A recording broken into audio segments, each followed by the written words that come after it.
Why should we go to the effort of hiring working moms or keeping them in their jobs or allowing them to come back after maternity leave? Why should we even care about them? I mean, they're just moms, right? Hi everyone, today we're going to be talking about a topic very close to my heart, and that is why you should hire and support working moms. I'm Julie, an occupational therapist, a life coach, and a mom to 2 little ones. Here on this channel, we'd like to talk about things that are a little more difficult to discuss regarding motherhood. So challenges that I don't see discussed a lot in mainstream media. If you're new here, I would love to have you as a subscriber. Please go ahead and click the bell icon to be notified when I post a new video. All right, let's get into it. So if you've seen any of my other videos or know anything about me, you will know that I'm passionate about supporting working moms. This is largely because that's what I am. At the moment, I work full-time in an out-of-the-house job.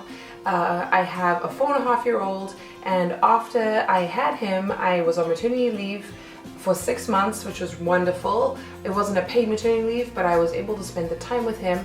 And then I went back to work part-time until I had my daughter 2.5 years later, went on maternity leave again, and then went back to work full-time. So I feel like I've had experience with a whole gamut of how working mom stuff works, but I've only worked in one place. So that's just a little disclaimer for you. I am passionate about women having the choice about whether they want to return to work, how they want to return to work, what time of their lives they decide to return to work.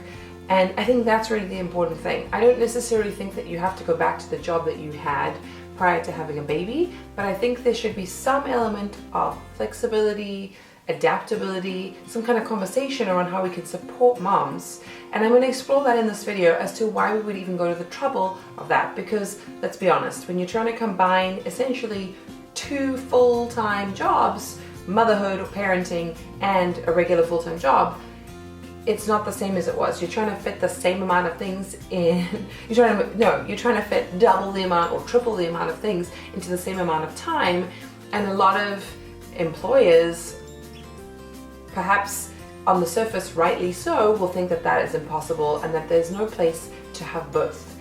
I want to discuss why I think it's important to go through that hard stuff to try and achieve some element of both. I don't want to say the B word, balance, but some element of that, because I think that is what we have to do as a society if we are to survive and thrive.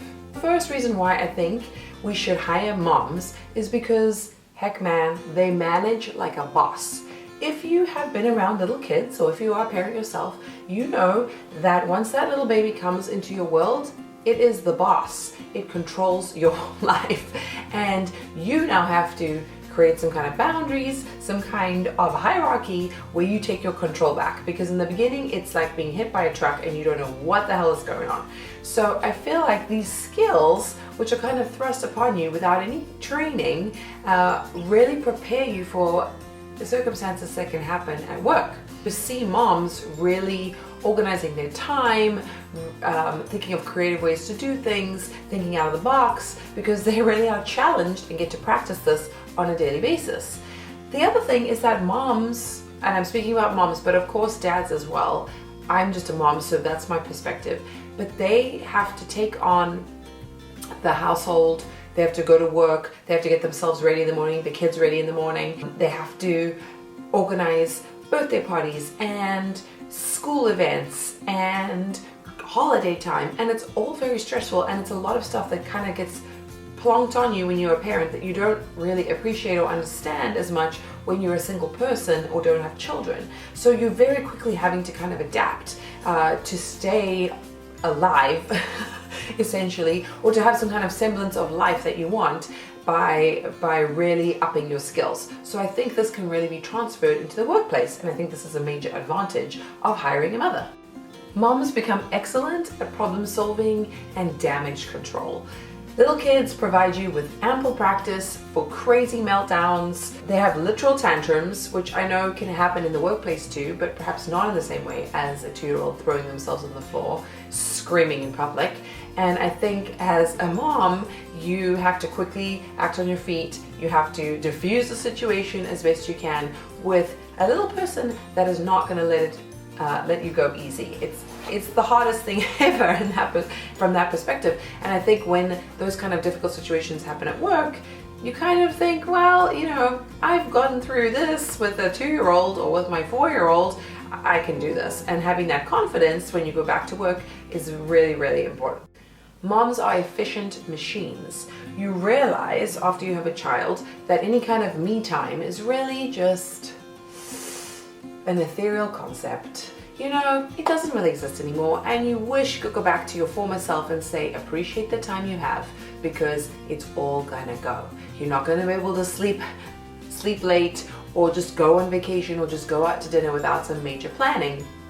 And if you still want to have some kind of life like you had before, there demands an efficiency on your time. And I think for me personally, I've become a lot more efficient and better at prioritizing what's really important and kind of cutting out the fluff and really focusing and zoning in on what I need to do, because otherwise A, I would get nothing done, and B, I would have absolutely no time for myself or no time to pursue any kind of hobbies or passions that I have. So I think the efficiency factor gets really cranked up when you have limited time. And this could happen not just from having a child. Obviously, people become efficient if they have to work 2 jobs or take care of a sick parent or anything like that. But specific to parenting, you realize that you don't have time to dilly-dally, especially as a working mom, where there's a structure to your day, where people are expecting things from you. You have to be on top of your game, and I think it really improves your efficiency.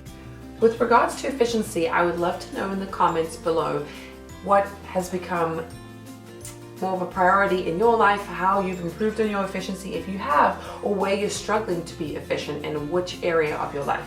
Let me know in the comment below. Also, don't forget to like and subscribe this video, because we're going to be talking a lot more about this in this series on working motherhood. Something that I've often reflected on as a parent, or since becoming a parent, is how one can function with minimal sleep. You know, you think that you are tired before, but there's really nothing like having a baby waking you up every 3 to 4 hours and then still having to get up for work and trying to do what is expected of you there. And you just try your best, and obviously some days are better than others. I have spoken about sleep in the past, and I've created toddler routines about sleep, so I will link those down below. And if you would like me to talk about my mindset around sleep and how I kind of made a 180 about it, because I really struggled with getting my children to sleep, but also my attitude towards it, let me know in the comments. I'll make that video for you. I often think that, wow, if I can do all of this on this amount of sleep or this percentage of sleep compared to what I used to get, imagine what I could do if I slept properly or I felt well rested all the time. It just shows you how you can push yourself as a human being and still achieve what you need to. But for a season of your life when your children are young and sleeping is not guaranteed, it's really incredible how resilient the human spirit can be. I touched on this a little bit earlier in the video, but as a mom, I think you really have to prioritize what's important for you. And this is something I've been really reflecting on recently, and I've even kind of taken it the next step to prioritizing my values as a human being, as a person, and what falls into my values is what I'm going to prioritize. So for me, family is very important, as well as having a career, providing for my family, contributing to society, giving back, finding joy and flow within my work, and how can I prioritize that? And if what I'm doing is not directly connected to any of those things, family and kind of career and priority, you know, perhaps it's not the time to do it. I don't have the time to waste as such. And I think because you realize when you are watching your children grow how precious time is, and it's the only resource that we can never really get back, you start to really take stock of what is important, and that trickles down into your daily tasks. What can be delegated? What can wait? What doesn't need to be done at all? I'm sure there's lots of things that are not necessary that we belabor for days or months or years that really should not be taking up our time or our mind space. And so I think being a parent has really highlighted that for me, and it's a very good thing. And I think this is very good for working as well, because it gives you the perspective to just focus in on the actual problem and figure it out, and not waste time getting distracted by meaningless tasks. Along those lines, I have been forced to learn how to ask for help and accept help and realize that help is not that bad. I'm the type of person that wants to do everything myself, and that is my nature. But with children and working and not having family support, but even if I did, I would still be asking for help of them to a certain degree.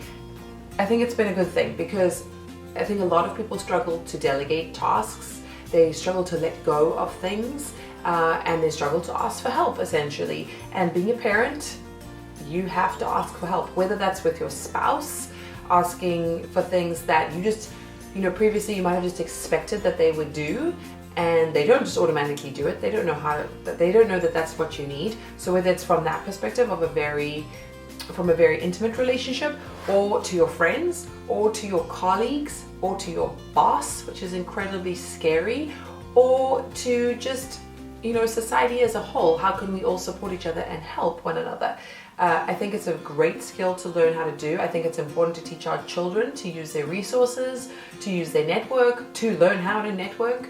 And as moms, I feel like we have a powerful opportunity to network and ask each other for help, so that we're focusing on the things that are really important to us, the things that we're naturally good at and have skills and experience in, and just make everybody a little bit less pressured and a little happier. Then something that I think is very important about being a parent, and that can really carry into the workplace, is being humbled daily. This is the thing about children, and perhaps the reason why they have been sent to us, and we have been tasked with caring for them. Every day you think you're trotting along and you think you're doing such a good job, la la la, and then it all just falls apart, and you are schooled, my friend. You are humbled. As soon as you think that you have your child figured out, they go and change it up. And I don't know how they know this, the vibes that you're giving out, that you've got some air of too much confidence or too much arrogance. But I think it's important, because that gets transferred into your workplace, where you realize, because you're shown daily, that you don't have all the answers, that you might need to be learning from the littlest teachers, from the people below you in your work, from anybody. And you don't know everything, and that's an important thing. Who wants to be around someone who's arrogant and who thinks they know it all? I mean, it's the worst when you're like, I don't like the vibes you're giving me right now. So children will humble you, and if you feel like you need to be humbled, go borrow a child and you'll be humbled. No, I'm just kidding about that. Don't borrow the child. Don't borrow the child.